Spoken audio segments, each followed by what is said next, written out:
Hi, this is JG and I'm here with Joyce Talk. In today's video, my focus is on the recession warning signs in the US economy. At the onset, let me clarify that nothing in this video constitutes professional and/or financial advice. Point number 1. Why are analysts worried about another recession? The Great Recession was one of the largest and deepest recession in modern history and applies to both the US recession officially lasting from December 2007 to June 2009 and the ensuing global recession in 2009. In the current scenario, investors have gone unpredictable with plummeting stocks and soaring inflation. Though nobody is speaking aloud, stakeholders across the board are wondering the same. Is the world economy heading into a recession?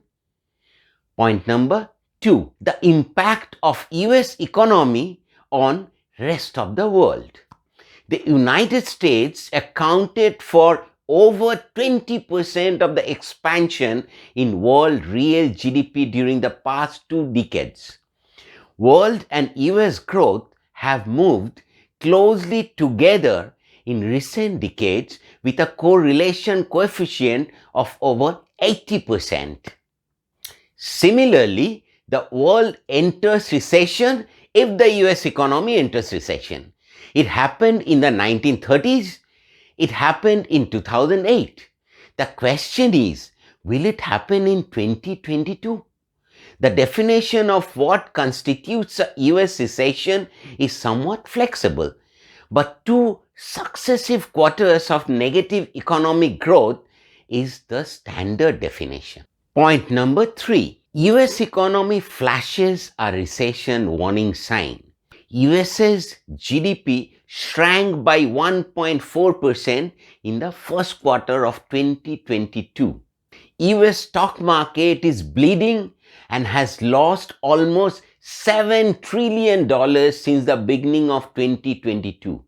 In the last 2 quarters, NASDAQ is down by more than 20%, Dow Jones by more than 3%, Standard & Poor down by more than 8%. Historically, NASDAQ has dipped below 20% 11 times. 9 of those instances were because of recession. Point number 4. Tech stocks take a hit. Amazon, Apple, Tesla and Meta are all American tech giants and amongst the biggest companies on earth. Collectively, they have lost big time, almost $3 trillion. Point number 5. Yield curve. Another commonly watched market indicator is the yield curve. In a healthy economy, investors demand high yield on longer term debt.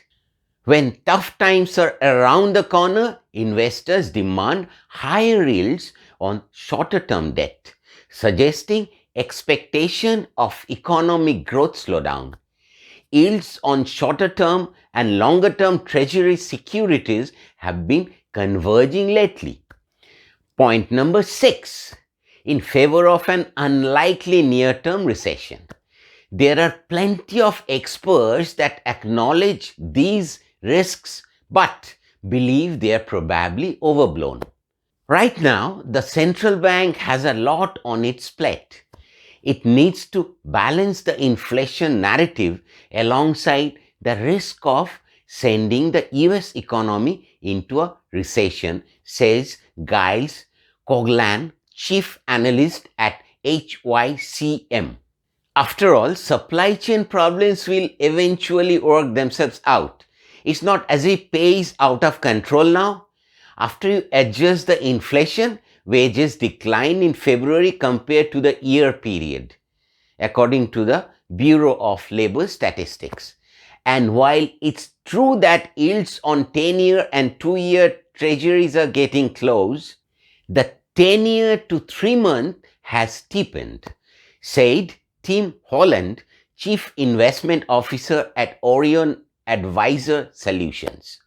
If the past 30 years is any guide, both parts of the curve need to flatten and invert before we are at risk of recession. Currently, the Reserve Bank puts a 6% chance on a recession happening soon compared to almost 40% last August. Meanwhile, housing sales are declining as financing costs rise and there is a dearth of home on the market. Should the trend continue and worsen, that might augur a recession. Should you be worried about a recession? Thank you and goodbye for now. See you in my next video.